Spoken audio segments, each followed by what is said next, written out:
This is a place where people still know how to live off the land. Lungs, spleen, stomach. Don't want the coyotes to get my kidneys. Still warm, too. And they do pretty well on the water, too.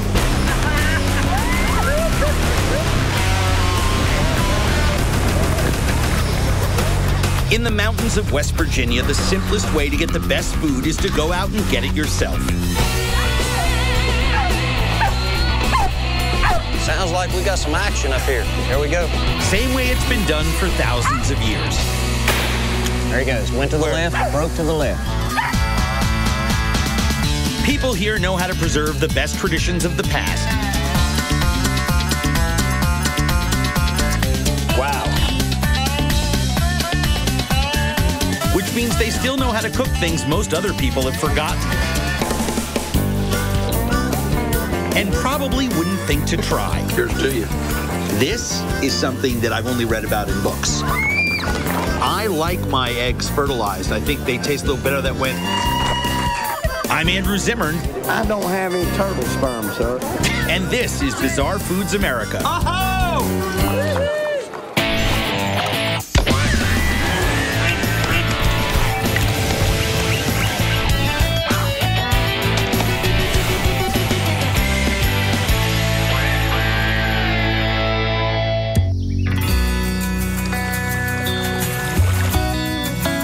This is the beautiful Ohio River Valley, near Gay, West Virginia.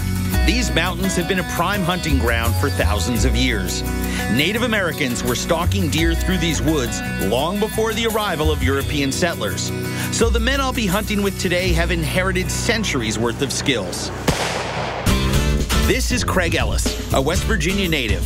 He's been hunting these woods for 32 years, since he was a 10-year-old. His buddy Dave Arnold runs a nearby outdoor adventure company. And Larry Poley is the resort chef. These guys are all skilled hunters and seasoned outdoorsmen. We meet an hour before sunrise. All right. Rock and roll. Fantastic. Yeah, you Good luck, too. everybody. To increase our chances of success, we're fanning out. Dave and Larry go in one direction, There's nothing better. while Craig and I head to his deer stand. We arrive before the dawn breaks and see 3 or 4 doe already grazing. It is beautiful. That's a juvenile doe up on the top of that ridge. Ooh, there's a bunch of them. You see that? Yep, there's a pile of them up there. We're hunting West Virginia white-tailed deer. Getting a good shot in the stand is all about waiting for the deer to come to you. So this is home. Because he spends so much time out here, Larry has created what is, hands down, the most comfortable deer stand I've ever used. If the deer cooperate and you don't fall asleep in the lazy boy, we should be good. Oh, yeah, look at this. You've got it strategically located. I do? Yes. It's insurance. We're at the top of a draw, where deer move in and out of the woods to graze. Oh, it's so beautiful. Now it's just a matter of waiting. Oh, the fog's drifting up the hill. It's beautiful morning. Yeah, it is. And waiting. It almost makes it surreal. You start seeing deer that aren't there. That's so true. I've put antlers on many a tree stump before. No, sitting here, wishing them to be deer. And finally, the waiting pays off. You can shoot one wherever you want. They're going to be at the corner in a second. They're in the coat. That's a great shot, man. Excellent shot. It's very exciting. It's very exciting. Dave Arnold had a successful hunt, too. For people who are serious about hunting traditions, making the kill is just the beginning. Oh, watch out, Dave. Want to go up a little bit? Oh. It's important to know how to dress the deer and harvest the organs. And that, my friends, is why they call it the pluck. Everything that you pluck out of there. Hunters always deal with the pluck first because the organs need to be dealt with quickly before spoiling. Fantastic. There's a long-standing hunter's tradition to eat the heart of the season's first kill, and it's my first deer of the fall. I'm also looking for a few additional treats. Lungs, spleen, stomach. Found what I was looking for. All right. Don't want the coyotes to get my kidneys. It's a big part of West Virginia's heritage, staying close to the land and harvesting the food it provides. been pretty much the same way it's been done for the last few hundred years. Very few people are going to get out. This is 2011 in America. You know, I mean, not everybody hunts at night for their breakfast and hunts at breakfast for their dinner anymore. The thing that I like is, in the world of proteins, you're not going to find a more healthy protein. Oh, fantastic. This deer is actually chemical and hormone free and grass fed. So But yeah, this is gorgeous. Hold this. Gorgeous. That's beautiful. The meat improves with age and can hang for a week or longer. The heart and kidneys taste best if we eat them right now. Larry sautés the heart with some juniper, black pepper, salt, and rosemary. That smells great. Oh, doesn't it? Such a great muscle. It's so dense and it's got so little fat in it that you just need to serve it black and blue, sear it on both sides and have it rare in the middle, and it is just unbelievable. To accompany the heart, some polenta cakes, an Appalachian tradition by way of Italian settlers. And Craig's neighbor, Tina Gillies, made us some corn cob jelly. Just boil the cobs, then strain away the corn-infused liquid. Season with lemon juice, then add pectin to set the gel, and finally, sugar. I've heard of it, but never tried it. This is amazing. During the harshest times, this is what you would use to flavor. When you didn't have berries, you didn't have anything else. There were no apples for apple. When everything else was gone, you could boil corn cobs. The sweetness is still in the cob. Most people don't realize that. It's so sweet that if you didn't know better, you'd swear you were eating honey. This is something that I've only read about in books. Okay. This is living history. Our deer heart is ready to share. I'm going for the heart, buddy. It's going to be a good year. A little bit of sage. I'm not going anywhere ever without Larry. Are you kidding me? Seriously, that is delicious. Really, really good. It's fantastic. That heart is just earthy and minerally and beefy. I mean, it's just got great texture, great flavor. I think it's got the best flavor of any cut on the animal. And I'm going to watch the master at work. In fact, I prepare the kidneys myself, Tuscan style, with sprigs of rosemary, sage, a bit of olive oil and lemon, grilled on a bed of thyme. For some reason, this is one kind of organ meat my fellow hunters have never tried. Oh, yeah. Now we're talking. I mean, just salt and herb, and you'll just taste the kidney. To me, and this is why I like it, it lets you know it's an organ. absolutely. There's a nutty, it's almost like a mushroom flavor that's in there. Now, you can see, I'm sure you can, why a little lemon juice and olive oil is just heaven with that. This whole morning is a little bit of heaven. Being in the outdoors and tasting it too. Tomorrow, Dave Arnold's Outfitters will give me another taste of the wilderness. And it's nutty and aromatic, and it tastes like all those little nuts and berries that it's eaten all year long. And this wilderness will get pretty wild. Nice work, guys.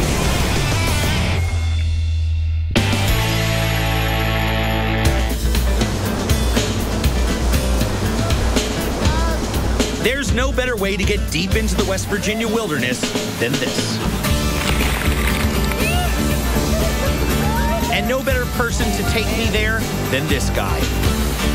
Larry Nybert goes by the nickname Redneck. He's a hunter and a river rafting guide. One of the most sought-after guides on one of the most beautiful and challenging whitewater runs east of the Mississippi, the Gauley River.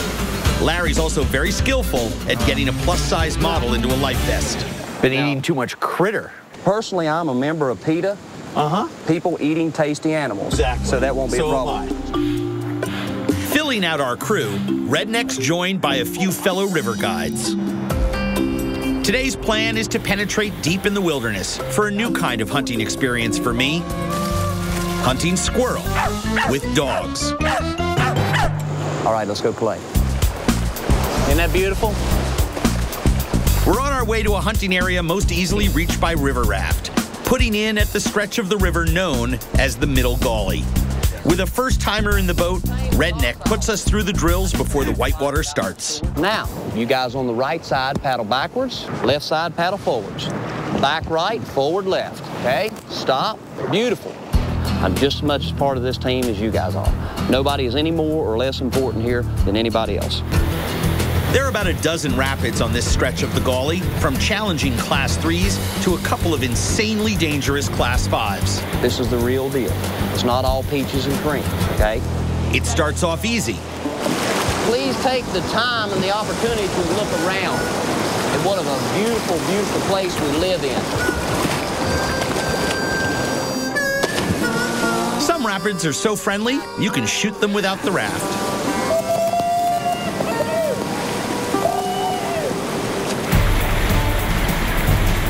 Others demand all the teamwork Redneck's been teaching us. Coming up, we've got a solid Class 3. Forward 2 strokes. There are 2 Class 5 rapids on this stretch of river. This one is 8 seconds of pure adrenaline that they call Coons's Flume. Forward. Stay together. Just a bump in the road right here. Pick up the finish.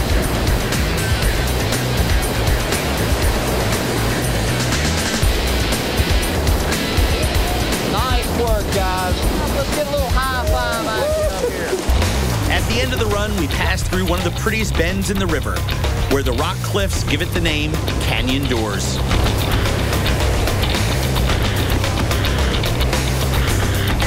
With that, we've reached the place where my rafting is finished and my hunting will begin.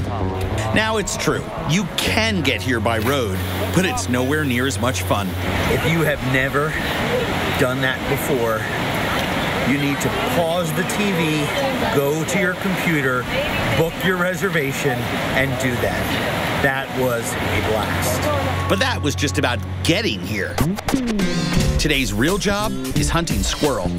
My hunting guide is Redneck, who's as at home in the woods as he is on the water.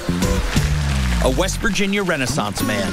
You know, I still raise beef, still raise hogs. I heat with firewood. Right. My biggest bill every month. Your cell phone. My cell phone. We're meeting up with Redneck's pals, Chris Schuff and Denville, Bo Wood. Bo trains hunting dogs. Casper and Rosemary are a Tennessee mountain hybrid breed of Kemmerstock and Mullen Spiced. Don't pet him if he's barking on the tree. He'll bite you. Hunting squirrels from a dog is just unique. It's kind of a lost thing a lot of people don't do anymore. This is a way of life that's very old, but Redneck and his cohorts are not reenactors. They're really living this life. It doesn't take Rose and Casper long to get to work. There we go. The dogs find the squirrels and tree them up. We just have to catch up. Always the helpful guide, Redneck points me to a snack that's the same as the squirrels eat. Beech nuts. Peel that, eat the white part. It's like a bland version of a sunflower seed. Me and my father would sit on beach flats in the mountains of West Virginia and sit there and pass the time and eat these. They're a little tastier when they're dried, but you can eat it. That's nice. It's like a cross between sunflower seed and cucumber. Oh, it's great. That's good. These nuts drop from the American beech trees, and all the animals in the forest eat them. Sounds like we got some action up here. You got one. Chris has a squirrel cornered up in the tree, thanks to Casper and Rosemary.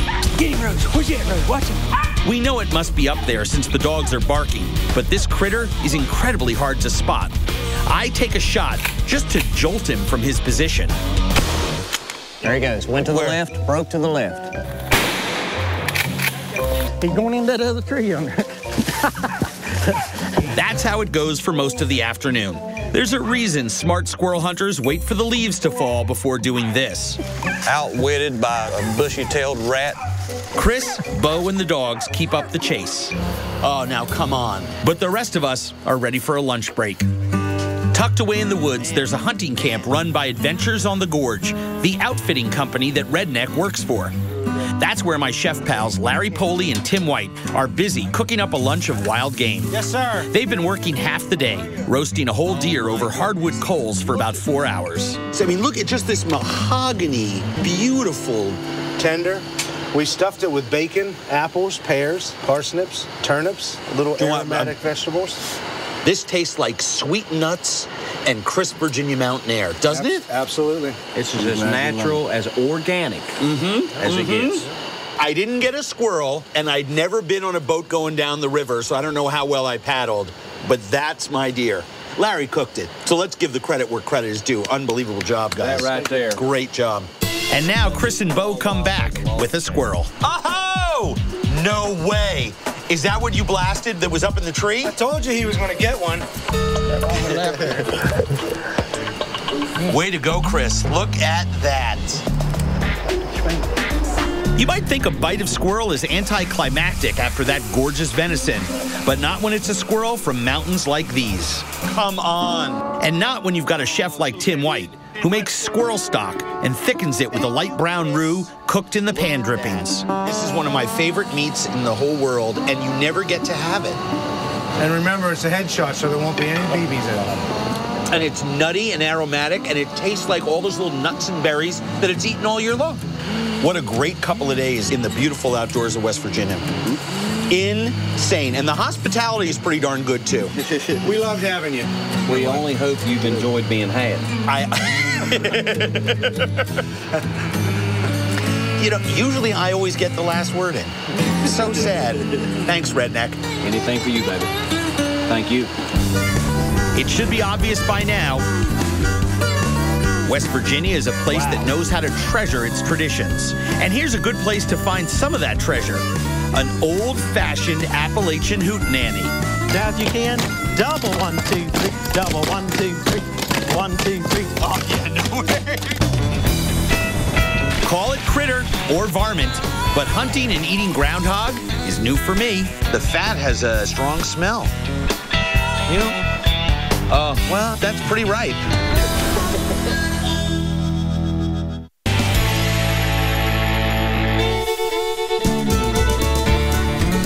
This is pure West Virginia. This is pure Italy, and it's part of West Virginia, too. Well, I got meatballs, and I have some Italian sausage in here, and then I have ground chicken in there. So it's a combination of 3 kinds of meat. How long has this recipe been in your family, Lou? Well, I've had it for 60 years. Oh, so just a short time. Yeah. Lou Maiuri is 80 years old, a West Virginia mountain man who makes a spaghetti sauce that comes straight from Italy by way of his grandmother. Lou is warming up his spaghetti sauce at the Knotty Pines Event Center in a valley known as Fraser's Bottom. It's his contribution to an authentic Appalachian hootenanny that's happening here this evening. Lou's parents were part of the great wave of Italian immigrants coming into the country at the turn of the century. Quite a few found their way from Ellis Island to Appalachia to work in the coal mines. The mountains here kept immigrant communities isolated for generations, which is why Lou's sauce just might offer a more authentic taste of Old Italy than a lot of today's Italian cooks could manage. Of course, my mom, she made it for years before that. He makes a mean ravioli. Do you? Also. Yeah, I make my own homemade ravioli, too. Lou's friend Jeff Driggs is an apprentice of sorts, learning the arts of traditional mountain dancing and cooking from a master of both. What are we making here? We're making West Virginia pepperoni rolls, the West Virginia sandwich. The pepperoni roll started as a portable lunch for Italian mine workers. And we'll start by doing a classic pepperoni roll. And so that's where you take 2 sticks of pepperoni. And once you get that dough spread out there to that nice little rectangle. That may sound simple, but working the dough is tough, and these guys are such perfectionists. Cheating. You gotta. Who's cheating? You gotta roll and pin. This is not cheating. I don't want to look like, you know, the guy that doesn't know how to make a pepperoni roll or not have mine turn out. One way or another, once the dough is ready, then like the name says, just roll them up.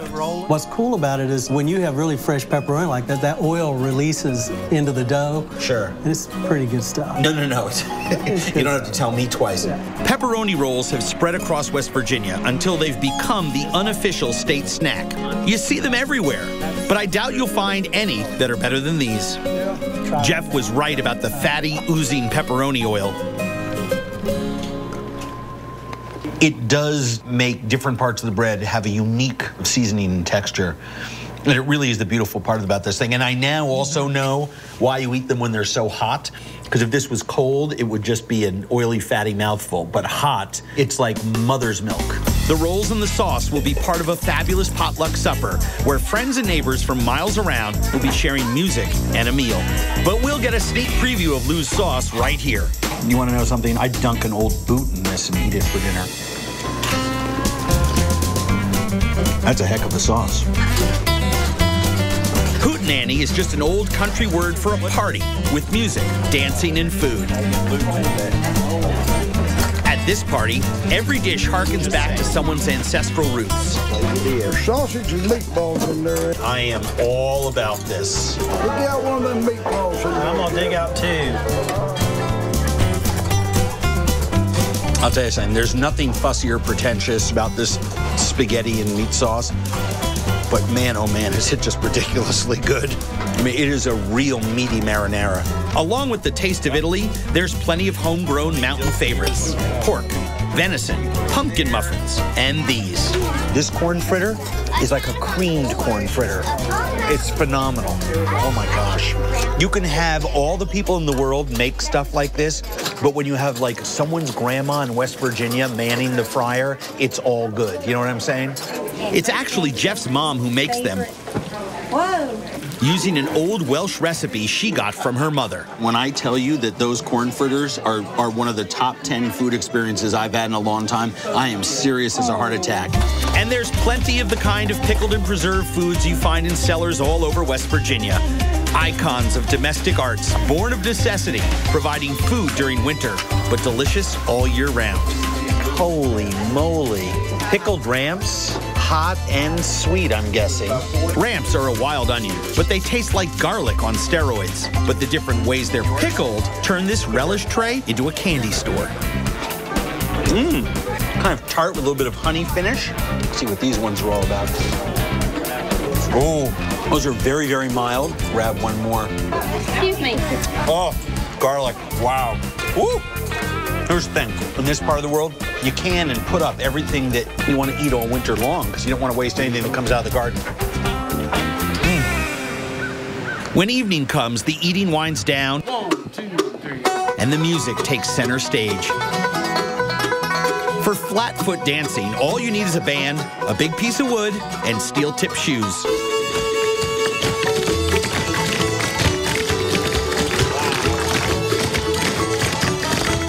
Jeff's a novice flat-footer. He's only been doing this for about 30 years. Lou's been dancing for 60.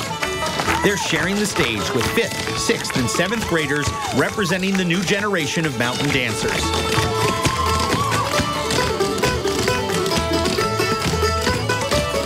This kind of dancing traces its ancestry to Cherokee, European, and African traditions.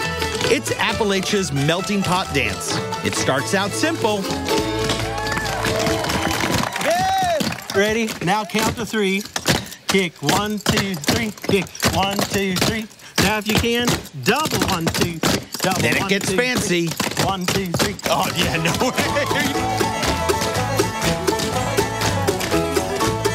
way. Doing these steps in this place makes us part of a dance line stretching back about 200 years.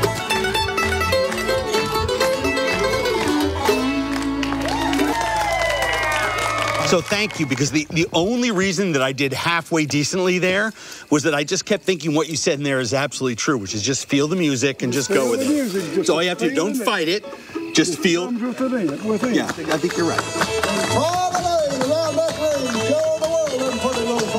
Then it's the grown-ups' turn. They do a square dance with Lou as the caller.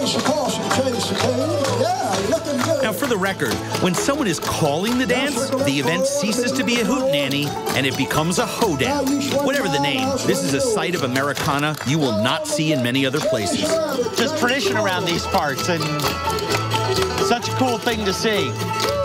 4 generations of a family here. Very cool. From here, a hootenanny isn't the only kind of party where West Virginia celebrates its heritage. I'm headed for what may be the biggest bash honoring tradition and strange foods anywhere in the country. Basically what you have is you have a very tinny, flat-tasting egg yolk that has the faint aroma of rotten marsh grass. You ever ate crow? Believe me, I've eaten a lot of things. I've never had crow. You guys eat a lot of eyeballs? Not recently. I do. But before I get there, I've got some groundhog to hunt and cook and eat. It just has that wonderful minerally awesomeness to it.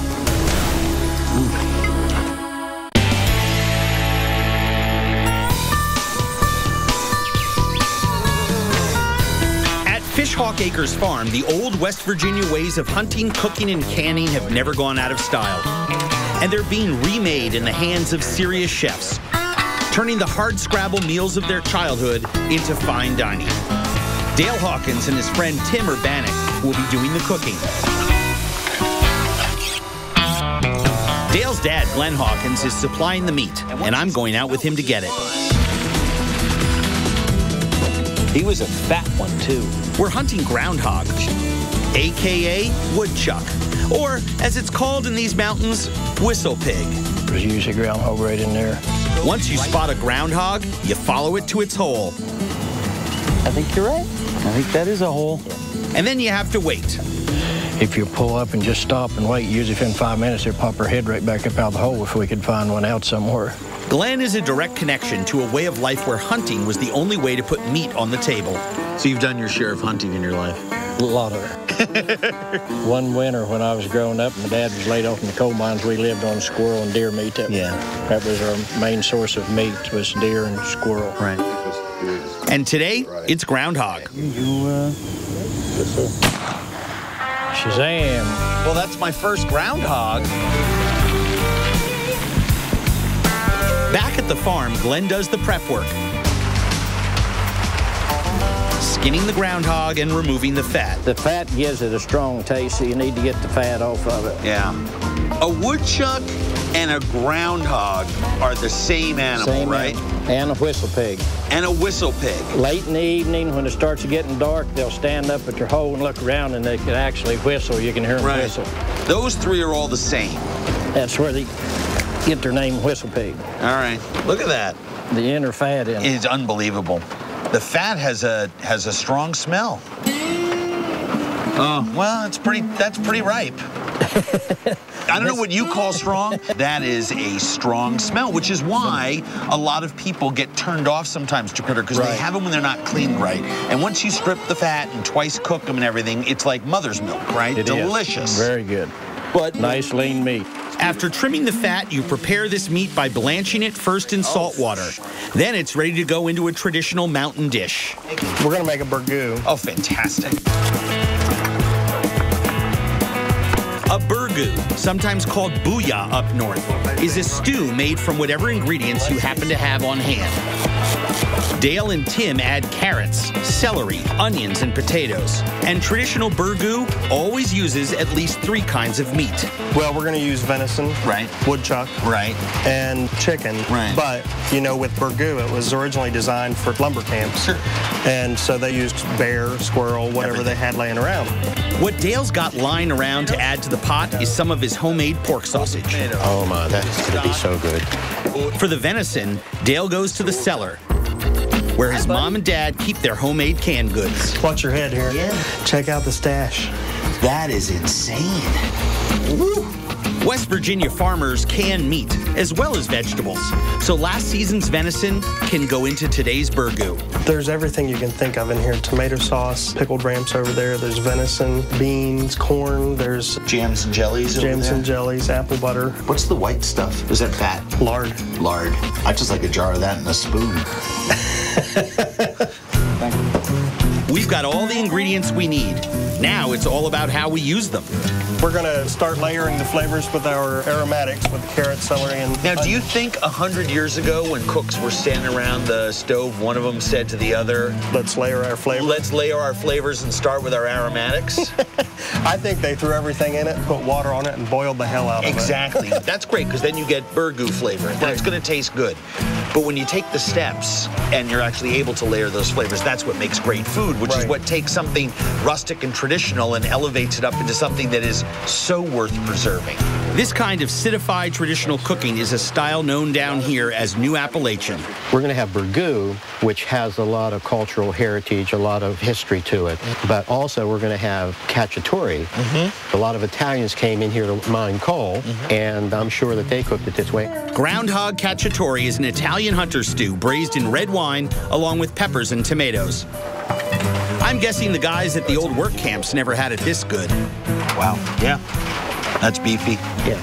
This is slow cooking, letting the ingredients simmer together as long as possible. That's what we miss in the modern food movement. Right. Things are cooked so fast that many of us are talking about slow food because you really develop the flavors. When the cacciatore is done, Dale's parents join us for a taste of new old-fashioned West Virginia cooking.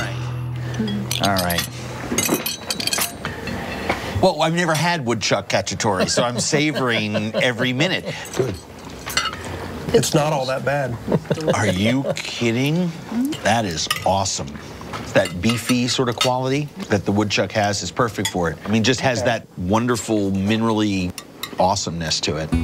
When it comes to burgoo, it's less about what you use and more about how you use it to meld all those different flavors around each other. The quality of the cooking is practically flawless. You can taste everything in harmony, the vegetables, the sauce, the meats. It's got gorgeous texture and consistency, superior mouthfeel, and not too salty. Crucial when you're cooking something low and slow. It's unbelievable. Thanks for a great day. I absolutely love this part of the country, and so many things are bubbling up close to the surface that are still done the way our great-great-grandparents did them. I mean, this is edible history, what we're chowing down on right here. The edible history of West Virginia is all about making something tasty out of whatever kind of food the good Lord sends your way. Bam! Front tire guy.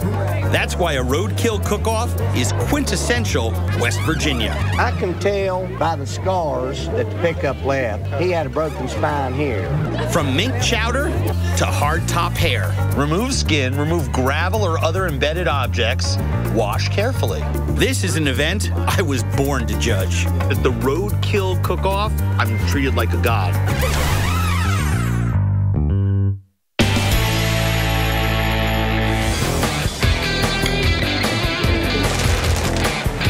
At the annual Roadkill Cook-Off in Marlinton, West Virginia. This may be the only place in America where you'll find so many people who are thrilled to be eating stuff most people would never in a million years want to eat. I feel very much at home. In a lot of places, I walk down the street and people just kind of wave or smile or go, oh, that guy, I forget his name, I see him on TV. But at the Roadkill Cook-Off, I'm treated like a god. The cook-off features entrees like bumper and headlights pork bites, Goodyear gator gumbo, hardtop hair, deer poop soup. Oh, I got a whole bunch of deer poop in mine. Well, just this morning one jumped out in front of me as I was coming down. Yeah? So I just scraped it up off the road and threw her in there. Absolutely. It makes it salty. Yeah. It's delicious. The Roadkill Cook-Off is part of the Pocahontas County Autumn Harvest Festival. Before getting to the roadkill, it's worth checking out the people and crafts and food featured at the festival. Everything I love about West Virginia is all rolled into this one party.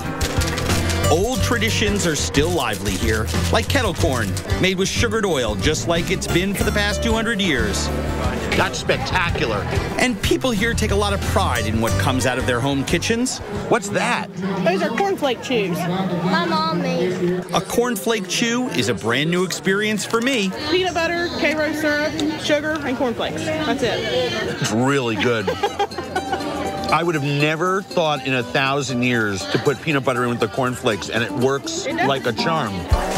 And there's civic pride, from the Cub Scouts funding their troop by selling hot dogs, to the high school choir funding a trip to Spain by selling walking tacos. Well, now here's the deal. I don't even know what a walking taco is, so fill me in. It starts with a bag of corn chips. Put taco meat in it. Yeah. Cheese, sour cream, anything you want on your taco. Right. And we stick a fork in it, and then you can just walk around with it and eat it like that. It's real convenient, real easy, and it tastes great. Convenient, easy, tastes great, and it's a little strange. It's a little bit. I'm in. I gotta tell you, this is a combination guilty pleasure and comfort food. It tastes like a high school lunchroom taco in a little tiny bag. It's fantastic. As great as all of this is, the Harvest Festival wasn't drawing a lot of visitors to Pocahontas County until 1991, when the organizers came up with the idea of a roadkill cook-off. Now, they're pulling in crowds of 18,000. The rules say every dish must use meat from an animal that could be found by the side of the road. Cooking up actual roadkill is discouraged, but not forbidden. Killed Monday night, looking down for a cigarette lighter. Looked back up and saw a shadow. Bam! Front tire guy. This is a mink that became one of the entries here at Zeke and Zeb's Stomp Their Heads and Check Them for Dead. This is Zeb. I can tell by the scars that the pickup left, he had a broken spine here. So you use the meat down here. I mean, just like when you're hunting. All the bruising? I love that. Come on. He's crazy. Zeb has prepared a mink chowder simmered with onions and vegetables in milk.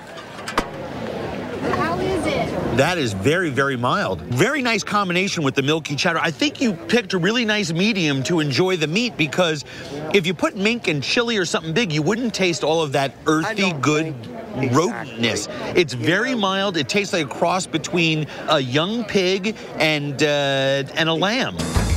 As a kind of West Virginia surf and turf, the mink is served alongside left of center turtle stew. The name refers to how the driver had to swerve the vehicle to bring home the main ingredient. And we feel that if you stay under 3 foot left of center, it's legal. Now, that's a gray area. Oh, that's a good turtle.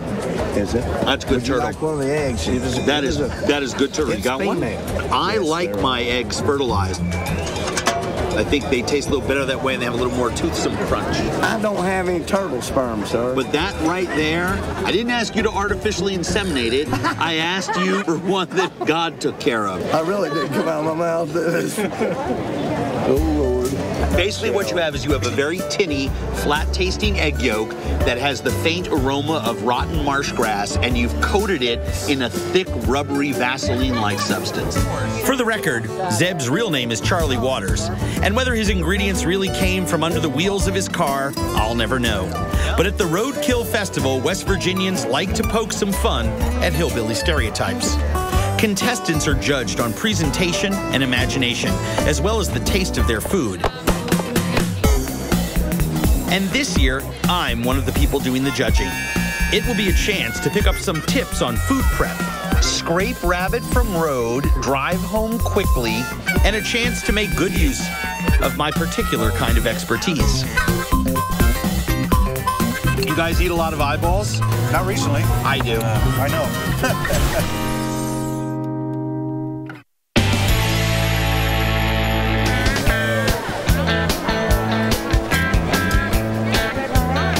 Some key facts about the Pocahontas County Roadkill Cook-Off. First prize is $1,000. All the cooking has to be done here from scratch. The main ingredient must be a kind of critter you might actually find on a roadside. And points will be deducted for any chipped teeth caused by gravel embedded in the entree. David Kane is the guy running the show. I wanted to introduce you to the highly qualified judges that we have this year. Mike Reel is a local outdoorsman known for cooking wild game. Ed Blackford is a cook who's won the Roadkill Cook-Off 3 times. And then there's me. He's eaten just about everything that there is to eat. Welcome, Andrew Zimmerman from the Travel Channel. Okay, folks, we're coming down. There are 10 teams in this year's competition. The teams consist of families, friends, or professional colleagues. The Pocahontas County Roadkill Grill is run by a group of former county commissioners. This is a hardtop hare, and it's barbecued rabbit meat. I love that. I also love getting a menu with cooking tips. Scrape rabbit from road, drive home quickly, remove skin, remove gravel or other embedded objects, wash carefully. Fantastic. Words to live by. The names are a gimmick, but the food is usually based on genuine regional cooking, like this rabbit, parboiled with pepper and onion. You know, interestingly, I mean, there actually are points to be given for cooking well. I mean, it's a really nice plate of food. What's up? Points and prizes are also awarded for originality, presentation, and showmanship. Oh, get out of town. Makes mouth water, doesn't it? The Go Marlinton group created a thick green soup of asparagus and wild turkey. The color suggested the name Witch's Brew, which inspired adding body parts made of jellied fruit. You guys eat a lot of eyeballs? Not recently. I do. I know. There went a foot. No, I like, because I'm the only one that likes a foot in their asparagus soup. When they're not casting spells, members of this team are community activists and volunteers. This event isn't just a celebration of traditional food, it's a celebration of community. The 4-H Club is serving goat. The seniors at Woodhick High School are serving squirrel and rabbit meat gumbo. It's great to see the young people they'll carry the tradition on. Carrying on the traditions of West Virginia home cooking. For all the self-spoofing silliness, that's what this event is really about. Rachel Dickinson, her daughter Stacy, sister Naomi, and a couple of grandkids all work together cooking the way their mother taught them. Have you ever ate crow? Believe me, I've eaten a lot of things. I've never had crow. Your wife never made you eat crow? That's some strange woman's making you eat crow. More accurately, this is a cheese spread, served on a cracker. I've been had. Tastes a little like beer cheese with a mild little crow flavor in it. There's not a whole lot of meat on them crows. No, there isn't. That's just fantastic. What else do you guys have here? We have the smeared hog with groundhog gravy. Smeared hog with groundhog gravy. It's a pork fritter with the meat marinated overnight in apple cider, then dipped in egg and buttermilk, Kentucky kernel flour, and fried. And the groundhog's in here? It's in the gravy. Bless you. Good? Wow.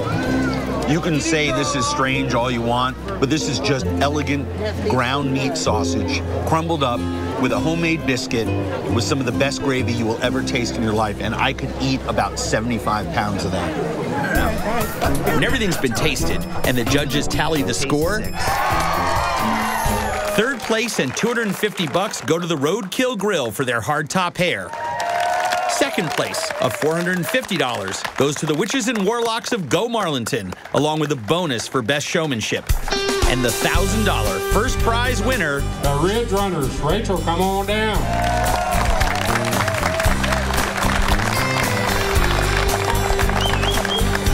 That is a Roadkill Cook-Off Championship team. Saying thank you to this group is a way of saying thanks for my whole West Virginia experience. You all did a great job, so a huge round of applause to everybody. West Virginia is the most beautiful place in the United States of America. That's the kind of thing a guest is supposed to say. But in this case, it's the simple truth. I've become a regular visitor to West Virginia. The people are kind and welcoming. The food is awesome. And in West Virginia, you can see and taste the kind of America that gets bulldozed over in too many other places. It just may be the most real version of America in all the 50 states. So remember, when you come to West Virginia, if it looks good, eat it.